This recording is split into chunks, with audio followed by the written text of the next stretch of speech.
Hello and welcome to Forward, a podcast all about finding small steps we can take in order to move in the direction of our dreams. I am your host, Lydia Morales. So whether you're running, stumbling, or crawling forward, I am here for you. We're going to figure it out together and do amazing things. Hello and welcome to Forward. I am so excited for today's episode because I am here with Fiona Robertson, who is the CEO of Newflints. And Newflints was actually the first company in New Zealand to provide high quality, sustainable, and organic supplements for your pet. And our CEO, Fiona Robertson, only sources natural products that come directly from New Zealand, which can provide the health your pet deserves. And I cannot wait for you to hear her story and her journey for this. So, Fiona, thank you so much for joining us and for being a guest here at Forward. Oh, thank you. I really appreciate the invite. Just awesome. Yeah, really cool. Of course. So, why don't you let our listeners know a little bit about you as to what your business and life looks like right now? Right now? Mm-hmm. Okay. It's a little bit hectic at the moment because my day job is coming to an end tomorrow, which is great because it then means I can be back full-time into my business, which I go in and out of if I need to. We had COVID, so everything went dead quiet.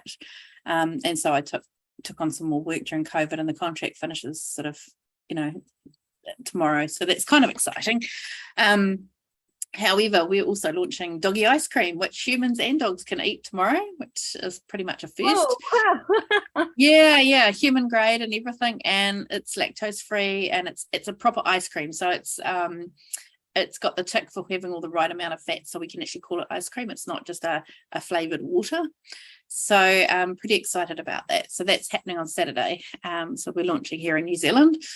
And we're going to be having, I'm driving down to a shop in New Plymouth to be there with my dogs to help launch it. And then there's 3 other shops launching on the same day in Christchurch. So that's pretty exciting. So it's pretty busy, busy. And why don't you let the listeners know what it is that your business is? Because they're hearing dog ice cream and they're like, what is going on? So I've got lots of things in my business, but I design, develop, and make products that are value-add products that are as good for the animals as so like I wouldn't give my animals anything I wouldn't eat myself. Mm-hmm. And sort of it all goes back to when Rosie got sick. So Rosie had a heart problem and she was diagnosed with DCM, which is dilated cardiomyopathy, which also affects humans. And the vet said to me, "Oh, go and get some fish oil." So I was like, "Oh yeah, okay, I'll go and get some fish oil." Couldn't find anything. New Zealand, if you don't know New Zealand, have a look on a map. Yes, we are on some maps. I know we've been forgotten on others, but on the ones that we're on, you'll see that New Zealand is surrounded by water. So it's like, seriously, we're surrounded by water, we fish, and we quota manage our fish. We're pretty sustainable when it comes to the fishing industry. Why have we got no fish oil? What's happened to our value-added goods? So and that's where it started from. So I've been just creating amazing products with our New Zealand natural resources from there on, right through to today. So it's like 12 years so far.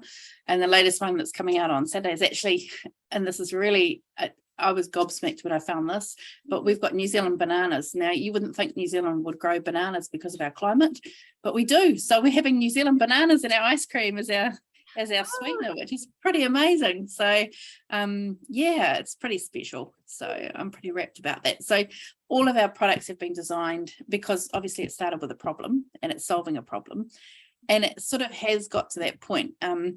With the ice cream, I used to take my dogs out for an ice cream, but I knew that giving human ice cream, the way it's presented, can give them tummy upsets. You've got dogs that are lactose intolerant and can't do that. So I started working with one of the big firms in New Zealand that supply milk overseas, and they supplied us with a lactose-free milk that we could work with, and we developed this ice cream from that. And it's been really exciting. So it means that we can eat the ice cream and I can share it with my dogs safely. One of my big things in life is that, for many, many years, we've done a lot of testing on animals. but we've never actually given back to the animals all that testing we've done on them. So my sort of little ignite thing is that, we know that fish oil is good for us. We've tested it on animals, but we actually haven't got it in market for the animals. So what I'm trying to do is find the natural, healthy, really good things that I love that are healthy for the animals and get them back. So they deserve to have that recognition for all the hard work they've put in generations ago, of being our guinea pigs. And there's been a lot of lab testing and things like that. And it was necessary at the time, don't get me wrong. But I think they deserve to get paid for it. The respect should be given back. So I don't know, this probably sounds a bit goofy, but Oh, and just your love for the animals it really shows, because you want them to have the most natural ingredients. You want them to be healthy and to not consume so much. And nowadays we're more aware of what we're feeding our beloved animals. And a lot of times we're like, oh my God, I don't even know what these ingredients are that so I think it's an amazing thing that you're doing, and you're giving back in such a beautiful way. So I love that. And thank you for sharing that with us, because I think our listeners, so many of us love animals, and just hearing what you're doing, they're going to love that as well. So no, I love that, and I love designing products, and I've done some big stuff ups. We were going to go down the cookie road and try a cookie out. Well, our cookies were like even the dogs, the birds wouldn't eat them. They were horrible. So we've had failures along the way, some really good failures. We just thought, okay, not happening now. So we did a couple of things just for a bit of fun, but also the machinery we've got in the factory, it just wasn't suitable for what we were thinking about doing. And to be honest, my heart wasn't there, because it wasn't as natural for me. I mean, the minute you put heat into something, you change the molecular structure of product. And I struggled with that a bit, because I'm quite a raw natural feeder when it comes to the animals. So but that's how I sit at the moment. I just recently been listening to some podcasts around veganism and vegetarian diets for dogs, and there's a huge amount of research that's just come out recently around that. So I'm sitting there thinking, that's sort of challenging me, and it's like making me think, and I'm like, how do I sit? How do I feel with this? What are the values, and what's going to work for the animals in the long run?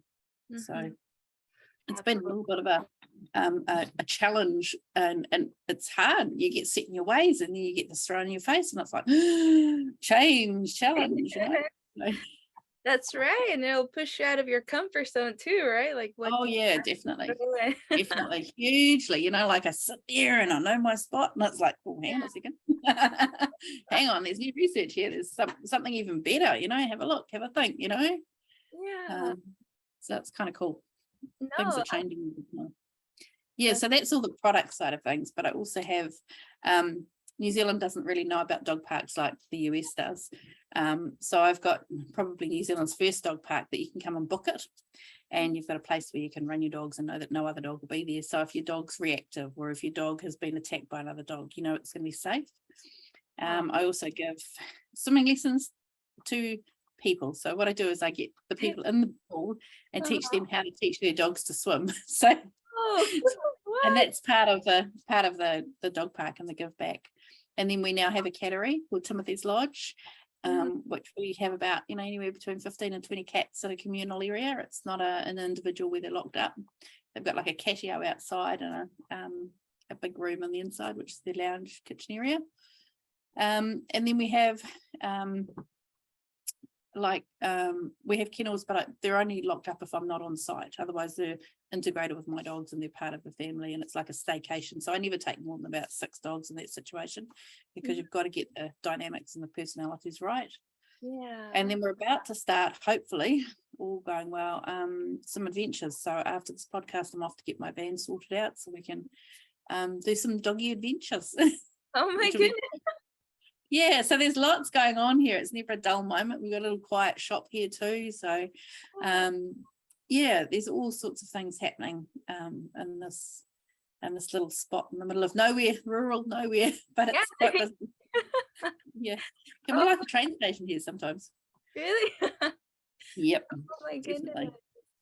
Just our listeners are probably going to be like, that sounds like an amazing career to be surrounded by all these animals and create things for them. 'Cause it is incredible. So you have so much going on, and you're Yep. taking care of animals inside and out from what I'm hearing, you know? Yeah, I try to do the best for them. I want to give them, when I was a vet nurse, I was like, oh yeah, I'd really like to help more animals, Mhm. but I didn't know how to go about it. And it wasn't until Rosie got sick that I realized, well, actually, I can help more than just Rosie by finding a solution, which was our hockey oil. And so that's what I did. And then from there, it was like, oh, the more I do this, the more I can help. Yeah. And it's just been incredible, the feedback we get from the oil, the the people wanting, just they come out here and they sit in the park and they're, oh, it's so quiet, it's amazing. Just and what I want to do is encourage that bond between the human and the animal, because if they've got a really good bond there, then they're going to want to do the best for their animals. They're going to look after them. They're going to want to educate other people, and the questions will come back to other people like, why do you treat your dog like that? That's not the way to do it. Come on, this is how you do it. Mhm. And that education will get through, and then we'll have less issues with people dumping animals and not looking after them, and animals in need for all the wrong reasons. Mhm. So yeah. Like the word will spread, and it's starting with what Yeah. you're doing and where you are, and I think it's Yeah. amazing that your journey started with Rosie, right? Like it Yeah. began Oh, with that, and it just mm, expanded into what you now have. And I think it's wonderful that the listeners are hearing this, because it starts with you caring about something. Like you said, the problem you were trying to fix just to help Rosie, and now you have this business where you're helping animals, from your heart, really, because I can just tell, like. sorry, it does get a bit emotional, but yeah. Yeah. Yeah. Oh. Yeah.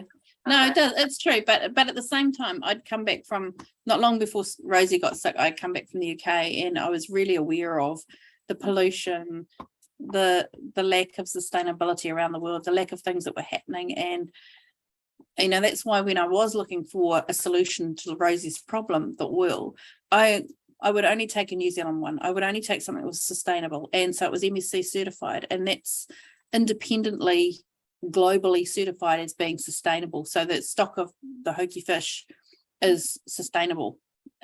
So my whole thing has been from an eco, right from the get-go. The values have been sustainable and been eco-friendly, and we've tried to do our best when it comes to packaging and so forth. But because of the methods we use, so for example, when we're doing our treats, we freeze dry the treats because that's the most natural way we can supply a treat that's got shelf stability. We have to use a film, an aluminium film in there, otherwise you've got issues with air getting in, and then because you're having a product that's virtually raw going into the air, it just has no shelf life if it's not looked after correctly. And the same with oil, you've got to keep it away from light, you've got to keep it away from excess oxygen getting in and so forth. And so we've looked at things like glass and the cost of glass and the breakages for exporting, and also the amount of oxidation that occurs. So everything we've done, but right at the beginning in 2010, when I decided we're going to go, out and help other people, after my neighbours were going, hey, can I have some of what your dog's got? So yeah, when they were doing that, and Rosie was given 8 months, and 3 years later she was still with us, which was pretty special. Yeah, it was pretty special. So so right from the get-go, I've been trying to make sure that everything we do is not going to be costly to the planet, that we're only going to be improving it and we're leaving it a better place. So it's really cool that in the last couple of years people have really started to step up and you get on the sustainability wagon, and they're all sort of looking at how they can do better themselves around the environment, which is pretty cool. I know, we're all more aware, which is really definitely, right? Like everywhere you go, it's kind of like recycling and be eco-friendly, and I love that. Yeah. And you were right on board from the beginning, so props to you. Yeah, it's just one of my values, I think. Yeah. And I love that you went into that, because I was going to ask you what are the core things that have gotten you to where you are now, and I can see that being eco-friendly is one of Yeah. those, correct? Yeah, being sustainable, so that, what I do now, it means that any generations after me that want to take this on board, Mhm. it'll be sustainable. You can do it. You will be able to do it, because everything I've put in place is from a situation of sustainability to begin with. So it's not something that, oh yeah, when that resource runs out, it's not going to happen anymore. So like, I'm sure there's resources out there that we're going to run out of, and you won't be able to access or do whatever with some products in the future. And so what I wanted to do was make sure that this was always going to be readily available and really, accessible, because of the work that's been done in advance for everything. So, yeah. No, of course, no. That's incredible. And that's how you're making your mark. That is what your brand is. And I absolutely love that. And Mm. let me ask you then, what are things you weren't expecting from this journey? Because when you started, I don't think you expected it to be this huge. Well, to me, it's not very huge. Mhm. Like, there's things I was expecting, because you'd see these entrepreneurs who are suddenly millionaires overnight, and I was like, oh, that's me. Nope. No, COVID decided to come in and hit us, and I've had, we've had business partners or people you've worked with that haven't been so supportive and have cost you a lot of money Mhm. in the wrong direction. So there's been things like that, big learning curves. I didn't expect any of that. Certainly didn't expect COVID, but I don't think anybody expected COVID, to be honest. Yeah, so that there's some of the sort of maybe negative things that I didn't expect, but on the positive side, getting strangers coming up to me and saying, I use your hoke oil, it's so cool, and it's done this and this to my dog, and I don't know them from Adam, and that is just, that blows my mind. Every time someone comes up to me and says, oh yeah, I've been to this, or I've done that, or I've seen this, and it's related back to something and it's just like the coolest thing ever, man. It is just such the coolest thing. Yeah, so that's probably some of the unexpected stuff. Another thing that really surprised me was I thought New Zealand was quite forward thinking when it came to some of our business situations, and I'm quite surprised at how patriarchal New Zealand is. I thought we were a bit more forward with our women in business and with women on boards, but I don't think we're quite there yet. So that's interesting. Yeah, and it'll be interesting to see what happens going forward. Yeah, especially as more women like you start to do their own thing. Yeah. Their businesses. When I first started, I became a member of the New Zealand Pet Food Manufacturers Association, and I was the only woman-owned business. Wow.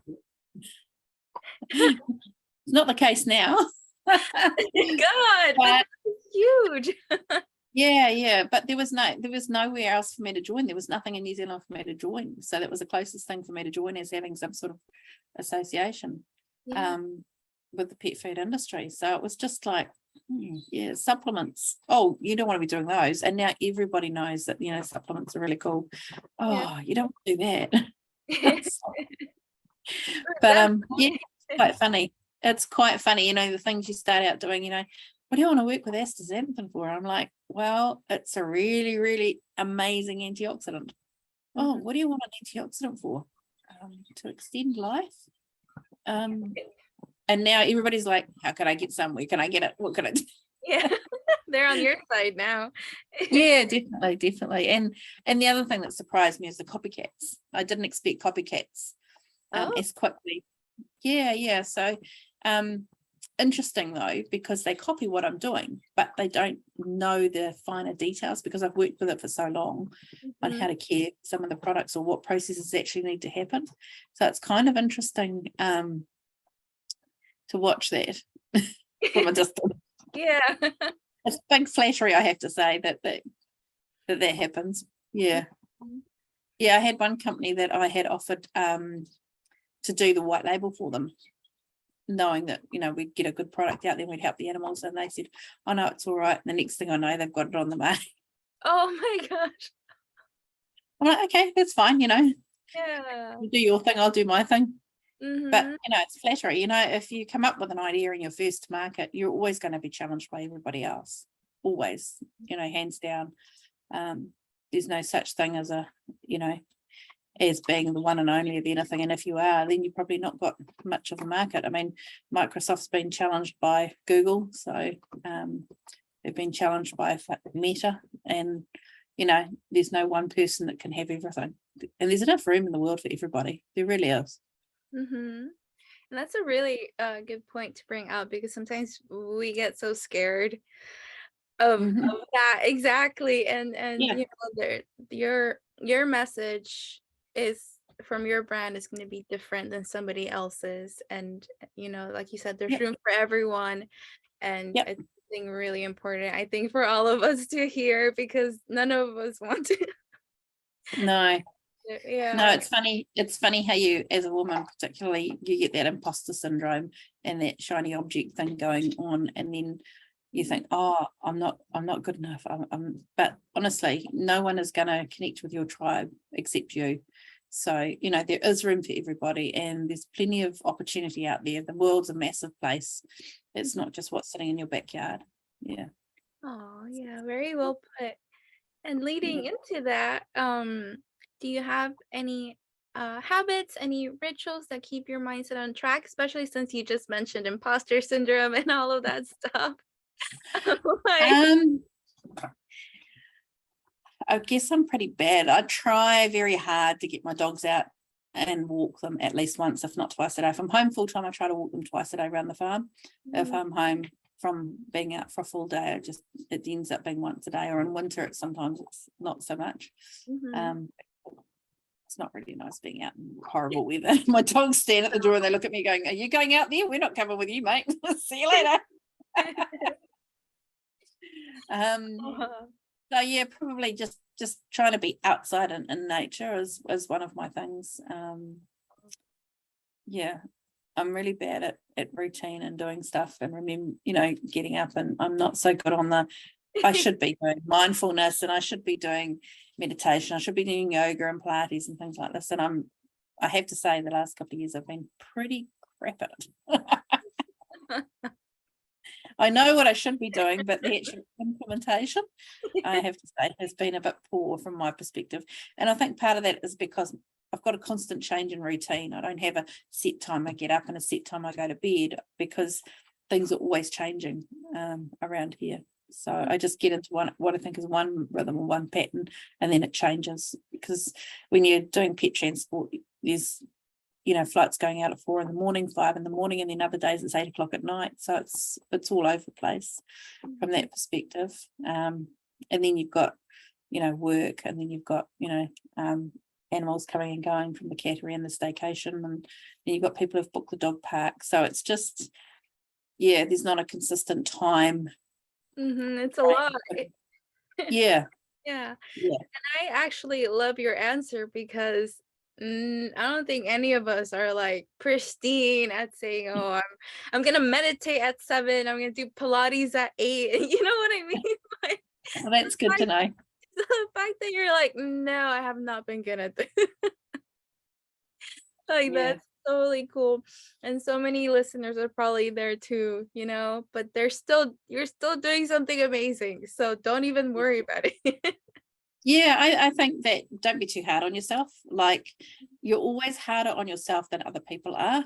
And I know for a fact, if I make a mistake, I'm always the hardest person on myself. And some people don't even notice the mistakes that you do. So, it's harder, especially as a woman, I think.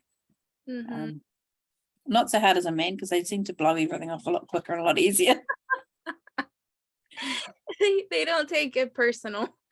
No, they don't tend to. But if they do take it personal, then they go to the extreme, I think. That's like a whole other. Yeah. No, but I love that answer. But going into that, what do you do when you begin to feel stuck in business or in life? I actually, if I start to feel that way, I tend to start thinking that way, which is not good. And I can, you can spiral down a bit if you're really hard on yourself. I try not to be. I try to always have a positive a week, a month, or something positive to aim for in front of me. So at the moment, my positive is Saturday because I've got ice cream launching. And then after that, we've got a new pool going into the dog park, so we've pulled the old one down. So I've got that positive so I've got to try and refocus, and it's hard. It's really hard when you get some bad feedback or something that bites at your emotions.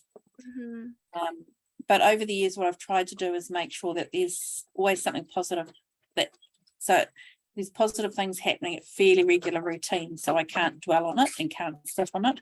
Yeah, so what I try to do is just make sure that there's positive things in front of me at regular times. Well, not necessarily regular times, but not too far away, so that if I do get really down or sad or feel really hurt by something, then hopefully it won't last for too long. Hopefully there's something really cool to take my mind off things. And, think about things going forward.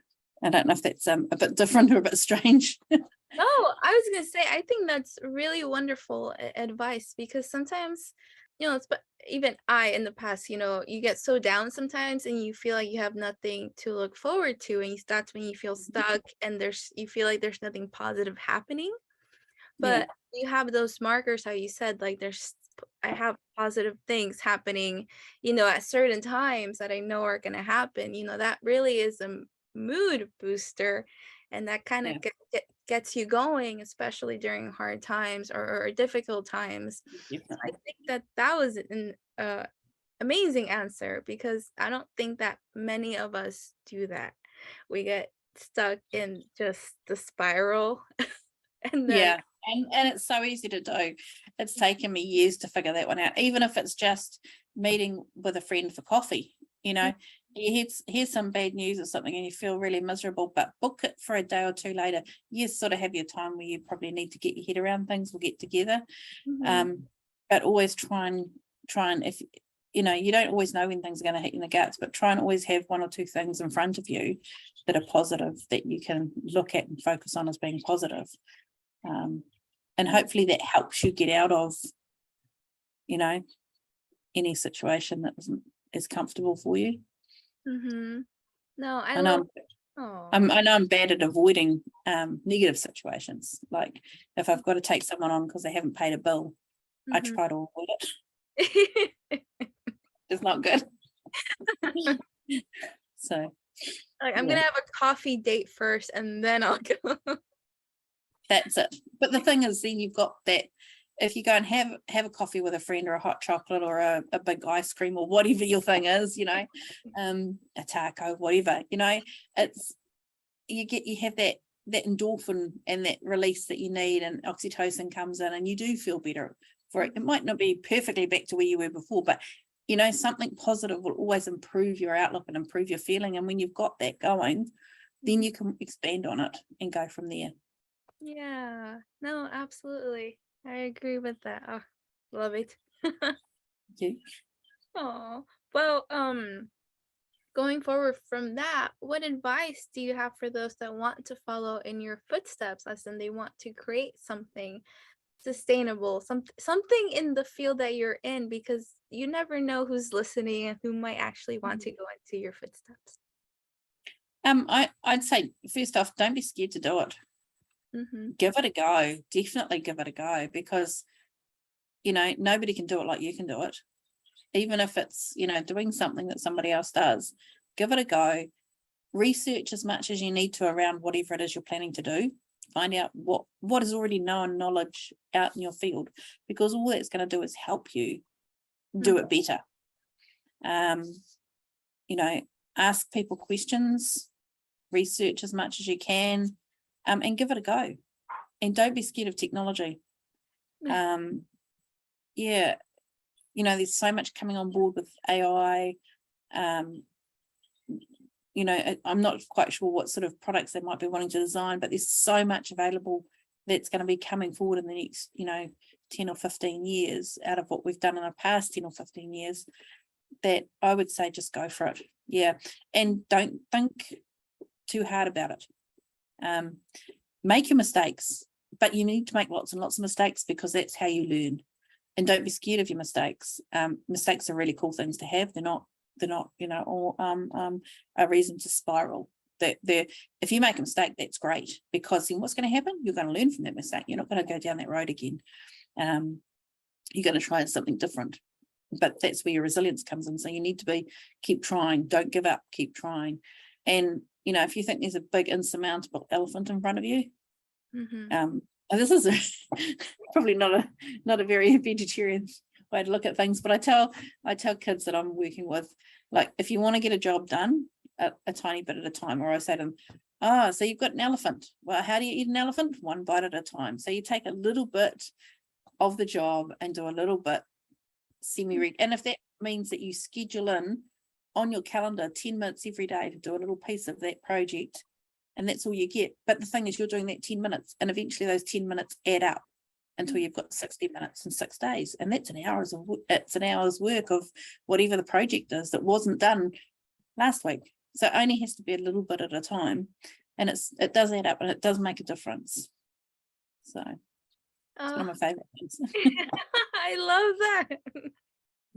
Yeah. And I love that advice, because the Forward podcast has to do with taking small actions that move us forward.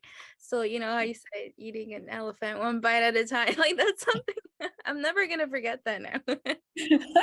No, I don't think I can forget it. And I didn't, the first couple of times I heard it, and I was like, oh yeah, it's another one of those sayings. But there's another one that I really like, and I can't remember it off the top of my head, because I used to have it on my Skype when Skype was a thing.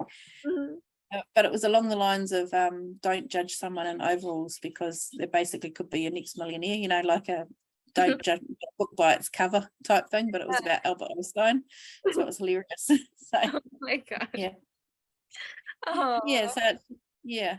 And I think that sort of gets to the heart of, treat everybody the way you wish to be treated. If you treat everybody the way you wish to be treated, then karma comes back big time, tenfold, in a real positive way. It's just, it comes back amazing. So yeah. Oh, absolutely. I agree with that too. It does. And lastly, why don't you let our listeners know where they can find out more about you? Well, it depends on where they want to hide. Okay, so we're pretty easy to find if you know how to find us. So we're on the usual social media platforms, the ones that are current at the moment, which are TikTok and Facebook and Instagram and Pinterest and places like that, Twitter. And we have our own website, which is newflins.co.nz, New Zealand, so .co.nz. And Newflins as in new for New Zealand, F for Fiona, and lands as in the end of New Zealand, LANDS. So yeah, that's an easy way to find us, newflins.co.nz. Pretty much, yeah. Google Newflins and we come up like, I think we're pretty much the strangest name out there. But they reckon that Nike started with a strange name and and became the tick, and everybody knows them. So maybe one day we'll have the wave and we'll be the same. There you go. Yeah, you're well on your way. Yeah, who knows? Well, thank you so much, Fiona. This was a wonderful episode, and you're doing such incredible things. So thank you. To everyone listening, make sure you go follow her, you go check out the products that she's created.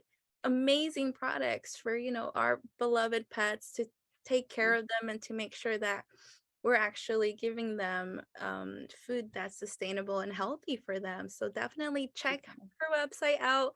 All the links will be in the show notes, as well as where you can find her. And thank you so much, you guys. Have a lovely day. Bye. Thanks. Bye. And to everyone listening, Fiona is looking for a new distributor to help her distribute items on Amazon and other places. So if you or someone you know is interested in doing that, make sure you send her an email. Today's episode was sponsored by my Create Daily Joy course on Udemy, where you can learn how to put yourself first and find the path to a happier you. And if you enjoyed this episode, make sure you hit that subscribe button so you know where the next one airs. And feel free to tell a friend about it as well. Thank you so much and have a lovely day.